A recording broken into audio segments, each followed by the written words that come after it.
Hello and welcome to the April update from Dean Park. Lots been happening in this lockdown month, including some Oxford Mark 3 partial repaints, scenic work at the back of the depot. I've got new rolling stock I want to show you, and I've also got a weathering technique and some new weathering products that I'm going to cover as well, along with the usual running sessions. So if you have any questions, please get in touch.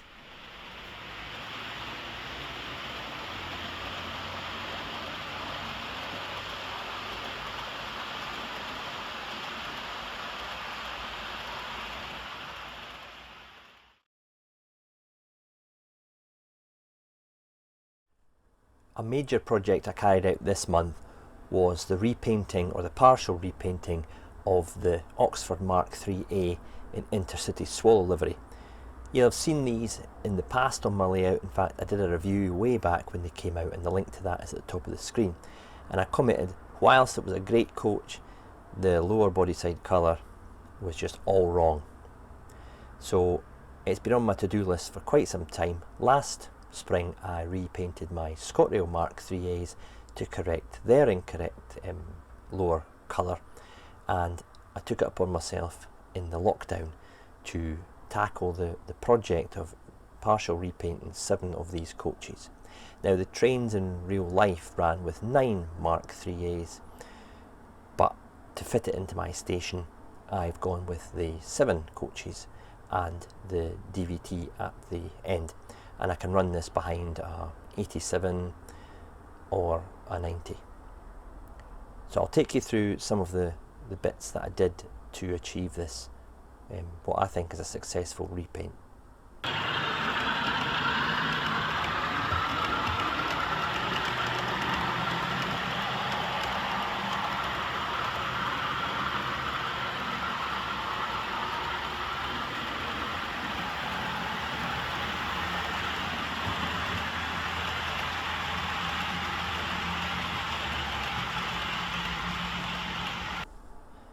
Right, first off, preparation for these tasks is the key, and a healthy supply of Tamiya masking tape as well. What I did was I stripped the coach down so it was just the shell. I left the glazing in, took all the fine details off the end and removed the actual underframe and seating compartment. That left me with a body in which I could then mask up, and what I did was I masked it up to leave the lower side exposed, and also the stripe there just below the orange cantrail. Now I taped off the cantrail so I didn't have to repaint that, because that is an absolute pain.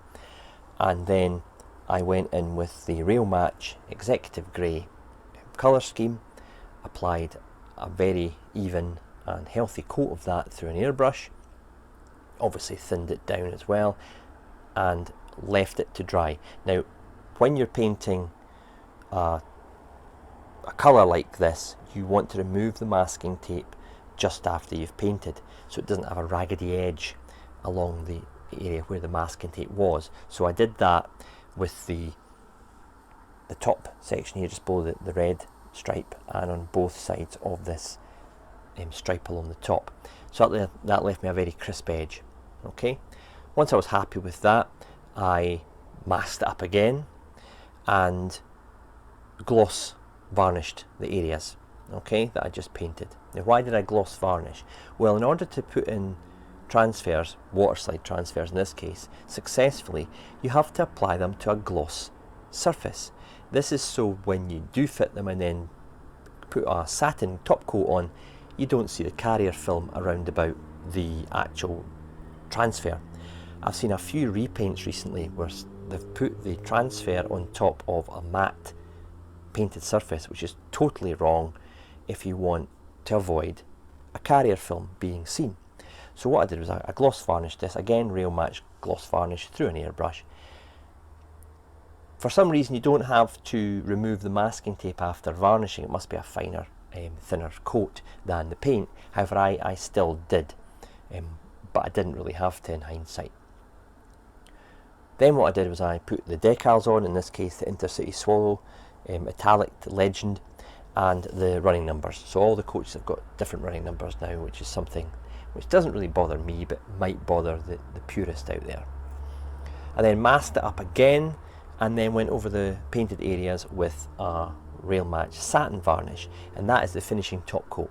Give a nice coat with that and it protects the decals from any damage, okay?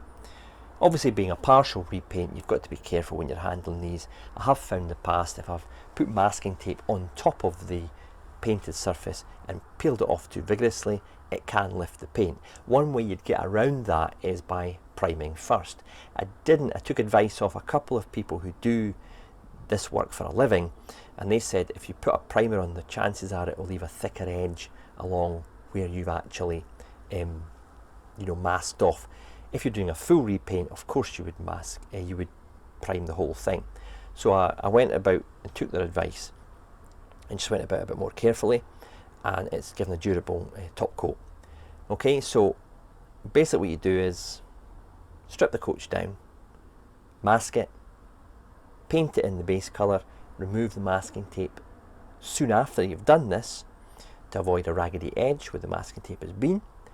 You then remask, gloss varnish, add the water slide decal, mask it again, satin top coat varnish, and then unmask the coach, and then obviously reassemble it.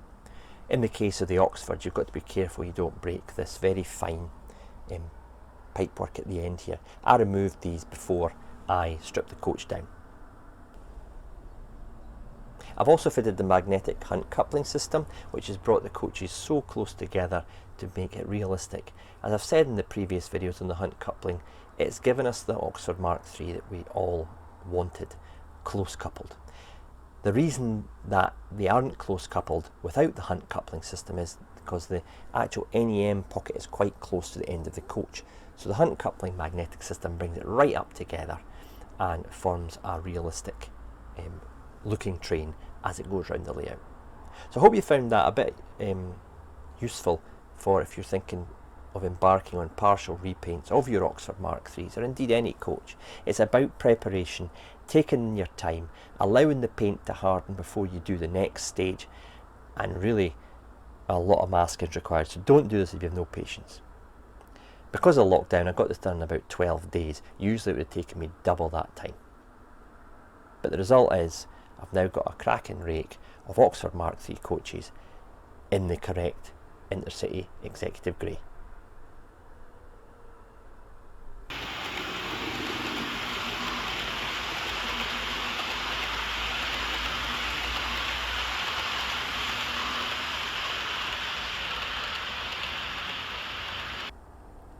Before I move on from the Oxford Mark III repaints, there's a couple of things that have really niggled me regarding this coach. We've got all this lovely separately fitted detail, from the steps down here to the pipework to the grab rails, but they've moulded this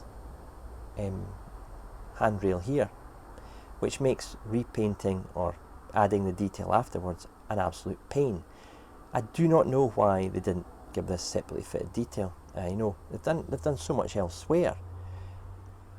The result of this, when I repaint, you've got to repaint those handles by hand. Now you see where the red and the white stripe is, they're not the greatest painted, and that's from the factory. So on the lower section where I've repainted, you'll see that I've taken a very fine brush and I've painted in the handrail. It would be a heck of a lot easier if these were separately fitted parts you could remove and then just put back once you'd finished your repaint. I know Oxford never thought that people would have to repaint their coaches when they designed it, but they've gone to the detail of adding so much extra detail that's separately fitted. You thought they could have gone this little bit extra and fitted 4 of the handrails, especially when they've gone to the trouble of fitting these steps, which just fall off anyway. I've even just managed to paint in the red line on the emergency unlock there.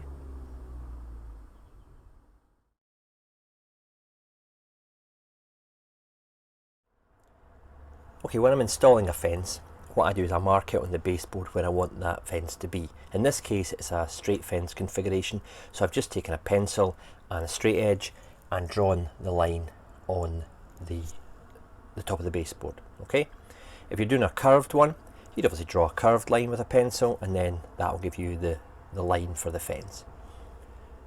What I then do is I drill the first hole on that pencil line where the fence starts.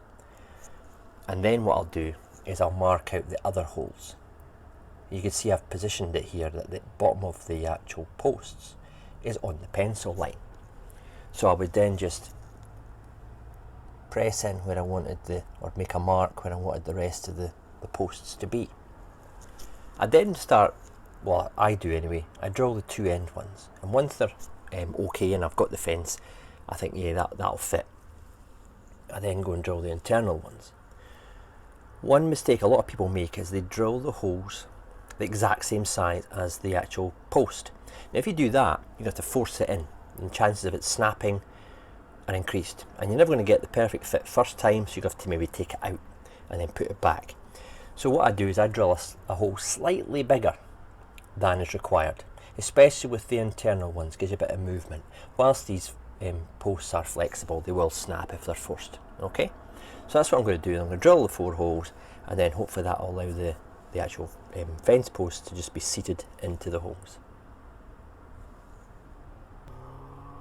Well, there you go. I'm lucky I got it first time, which unlike this clip that I'm filming, this is about the 3rd take, because some idiot in his car obviously doesn't understand the word lockdown and is rallying around the streets next to my house. So this is hopefully you can hear me over the sound of that idiot's engine.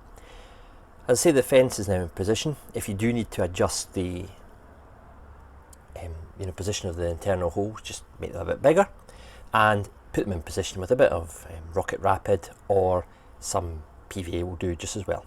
Alright, there's a bit of flex in it, so if it's not vertical you can adjust it and bend to a certain degree, but remember, don't flex too much or you'll snap the legs. Well, there you go. I've got a fence from the Northlight factory all the way to just behind the end of the office block. It doesn't go all the way full length behind the office block because I want to give the impression that there's a car park further off scene. It's not glued in position just now. I will now take it out and I'll do all the scenic material. All the fences were installed and I've now removed some of them, and you can probably see the cocktail sticks there to fill in the holes, so I don't obviously fill them with glue and have to then re-drill them. And I'm going to work my way up the back of the depot, adding the first base layer of scenic material, which is basically earth and soil scatter, before then building up to the next layers and so on and so forth. So I'll take you through some of that and we'll see how we get on.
a new product that I've tested this month on Dean Park, and it's really thanks to Ian across at AY76 and the Railway Modelers Group for introducing me to these products, are these Tamiya Weathering Masters. Now, what they basically are is a small like makeup pack here of 3 quite dense powders, almost clay. You get a brush at one end and a small sponge at the other. I use the sponge more because it's easier to apply. They're quite hard, so they don't pick up on the brush as well. They're probably better for normal weathering powders, to be honest. So what I've basically done is I've taken the sponge, and if you can see the sleeper at the front here, that's just sleeper grime along with some roof dirt through an airbrush, these ones here. And the ones at the back and the side, I've used varying tones of the mud and the earth, and also I've got the rust here as well, just to lightly feather it in with a sponge to give it a more varied finish. As you can see where the chairs have been sitting, it might have, shall we say, bled some rust into the sleeper. So it's basically got a bit of that on the wood surface. So I would use these on any bits of weathered material. You can use it on buildings, vehicles, and as I've shown here in the early stages of using it, I've used them on the sleepers as well as some of the pallets that I'm going to chuck around the depot. So worth trying them out. I got these at Wonderland Models, which is across in Edinburgh. Obviously had to get them sent through the post. I think they're $7.99 for a pack. There's sets A through to E, I think. I've got set A here and set C, and I've also got set B downstairs. Have a look. They certainly are very easy to use and get quick, effective, weathered surfaces. Now, you don't have to seal them in place either with a varnish like you would do, say, a weathering powder. And if you do make a mistake, it's easy to wipe off with a cloth. So try them for yourself. Another technique I want to share with you this month is how to achieve a weathered wood appearance. What I've done is I've taken some scaffolding planks from the Scale Model Scenery range, and the code for this is LX098-00, and the link is in the description below. And I've covered it in a wash of weathered wood from Precision Paints. Now that's enamel, so I've thinned it down with some enamel thinners and brushed it on to the planks. And once it's dry, it gives this kind of grey, brown, sometimes even silvery appearance to the wood. Okay, because it's a wash, you can still see the wood through the actual painted finish. Okay, obviously if you want to apply more, you just add more wash. The right hand side of that plank, for example, is slightly more worn than the left hand side. That might have been exposed to the elements more. I don't know where the camera light is picking that up, but it gives quite a good weathered appearance. You can definitely see the difference between the brand new planks, if you like, that have come from a builder's merchants, and the weathered ones that have been, say, left outside, exposed to the elements. It's a very easy technique, as I said, just washing down some of the wood with a weathered wood enamel paint with a lot of thinners in it and left to dry.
Okay, I've put the buildings in position here, and I'm going to focus on adding some scenic detail to this area in between the two buildings. Obviously the factory at the left will be weathered in with the scene when it's finished, and I'll also add a little bit of weathering to the brickwork of the newly built warehouse. There's a tank there, a very rusty looking old tank, and I'm going to try and build that into the scene with some added junk around about it. Now, looking at photographs of depots from this kind of era, you get everything from piles of sleepers, pallets, even doors from DMUs, just slung to the side that have been taken off, rubbish, hose pipes, and basically just any clutter that's not needed is just chucked to the side. Scrap metal as well.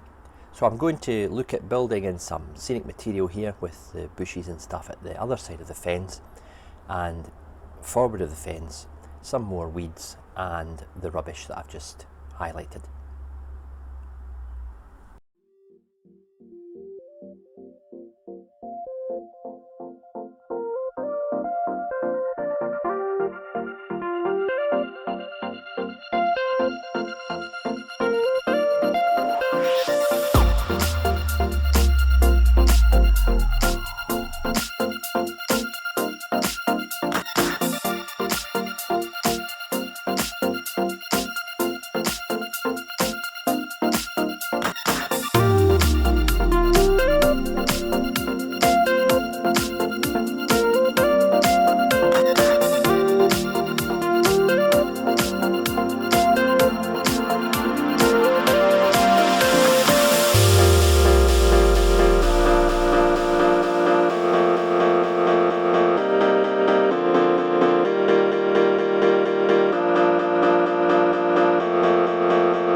That's the scene now complete as I've put the buildings in.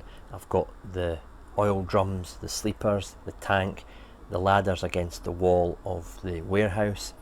And as I pan to the right, you'll see how I've added in the details to make the warehouse look at home, and that it's actually part of the scene now. And I've used some Skidmore Scenery clamp fencing there. You've painted yellow just in front of the fire exits, if you like, for the warehouse, so if people running out the door don't run onto the tracks. And just at the top of the shot there, you'll see the fencing at the right hand side of the warehouse building, and that will tie in with the 2-lane shed, which will be back in position once it's weathered. I've tried to blend in the bushes with the bushes of the back scene, so it gives a continuation of the actual scenery. You'll have seen how I've put this together. It's my usual techniques of applying the base layer of scenic material, coarse turfs, then maybe building in some bushes and then details. From this angle you'll get a good idea of the weathering that I've applied to the actual boiler house, and what I've used is Humbrol weathering powders with various types of brushes, say a stipple brush, a flat brush, a rounded brush, to first of all tone down the brickwork, then use the flat and the stipple brushes to give this kind of streaking effect from the bottom of the windows, and it's just to create, you know, dirt washing down the brickwork. I've also dirtied the lintels above the door and the doors itself with the actual white frame around the door as well, just to blend it in. Maybe you'll see on the camera there the dirt in the top corners of the door and along the bottom. And I think it ties in nicely with the weathered ballast that I've put around the track area as well. You'll see the fuel storage area there with the pipe work now coming out the front, the valve, and it going underground. These actual tanks would fuel the boiler house. Okay, so the pipework's obviously going into the boiler house. So I'm quite happy with this scene now, especially obviously that it's been tied in with the fencing and the weathered ballast and the ground coverage. I get asked a lot of questions as to what I use to weather the track. At the moment I'm using Rail Match Sleeper Grime and Rail Match Roof Dirt, and then I use Precision Paints Oil Leakings, before on some parts of the depot anyway using the Hatton's Oil Spill Kit. When I did the ground cover round about where I am in the shot now, I put some new ballast down round about where the tank is and the sleepers. Obviously that was freshly laid and it wasn't weathered, so I had to blend that in with the previous shoulder that came off the side of the track work. And again, I just used the same paints, feathering it in with the airbrush, thinning it down a little bit more than I would do for, say, maybe painting a model, and that kind of gives it an oily wash and just basically a grimy appearance that ballast has been there for a long time and a lot of stuff's been leaked on it. You'll also see at over the fence there I've got my Budley Eye purple flowering weeds. Again, that's something I use on other parts of the layout that I just feel that blends it into the scene.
In my last video I had this coach getting hauled round by my 08 and I had a few questions as to what it is. It's an LMS 50-foot inspection saloon, and these were still in use in the 80s, basically for getting hauled around and having teams inspecting the track work, etc. And this is going to go in the Dean Park depot. I might get it weathered up because at this stage of the game in the 80s they were getting on a bit, and they wouldn't have been nice and shiny and new. I might also get it populated by some train crew looking out the windows at the back there. Big thanks to Mike and young Matthew for giving me this as a gift. Greatly appreciated. It's a really nice little addition, really well detailed as well, with fine wire and separately fitted parts around the side here. And you can take the body off and populate it as I might do. So yeah, really pleased with this, and it'll be getting hauled around the layout, maybe behind a 37 or something like that.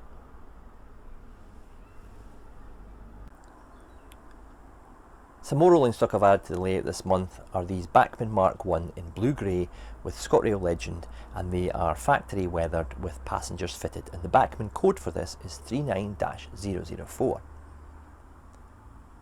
Whilst these coaches are good, I do think that the weathering is a bit generic, and it could do with a bit more individualisation on the coaches and a bit more detail, so I might add that myself in the future. I think it would benefit actually from a bit of variation.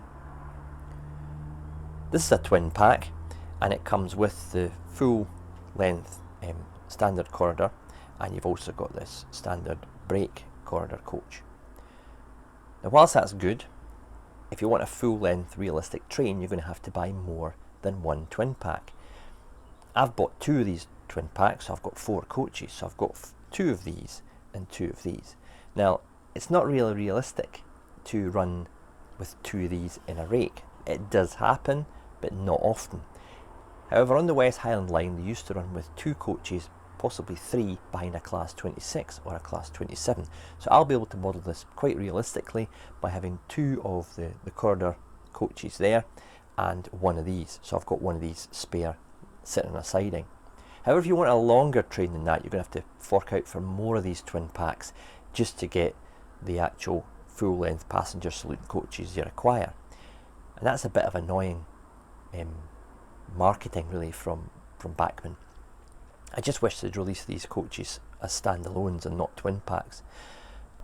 I'll show them running on the layout behind a 27, and as I said, the overall fit and finish of the coach is superb.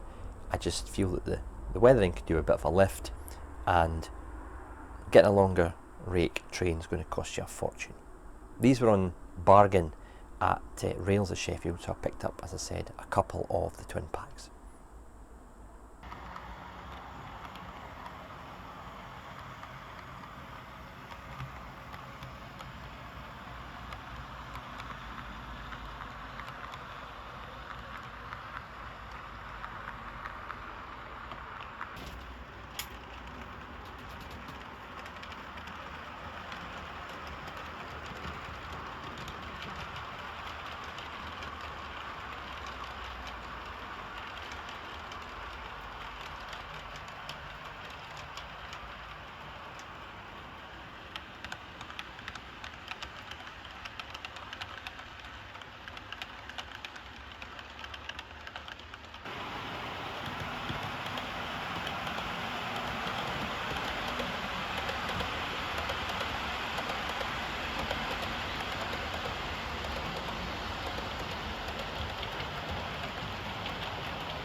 Well, that's pretty much it for this update. Hope you've enjoyed it and got some techniques and ideas that you can use on your own layouts.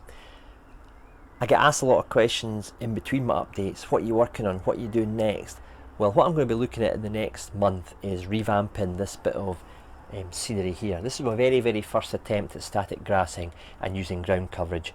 So it's looking a bit tired, and to be honest with you, the static grassing wasn't the best. So I'm going to lift all this up, put a scratch built line-side hut that I featured in one of my previous updates instead of this thing here, which is a backman hut, and I'm going to basically give it more static grassing and a bit more detail. There's nothing wrong with it as it is, but as your skills progress, you want to go back and maybe update bits of the layouts that you're thinking, I can do better now. So that's what I'm going to be doing, along with weathering and lighting the large shed and working it into the scene at the depot. And really, just maybe working a bit on jobs downstairs, such as building some kits. Things that I've been meaning to do and never had the time, even detailing some locals. So that's hopefully what I plan to do in the next month. Again, I hope you've enjoyed it. Any questions, please post them in the comments below. And thanks again for watching. See you soon.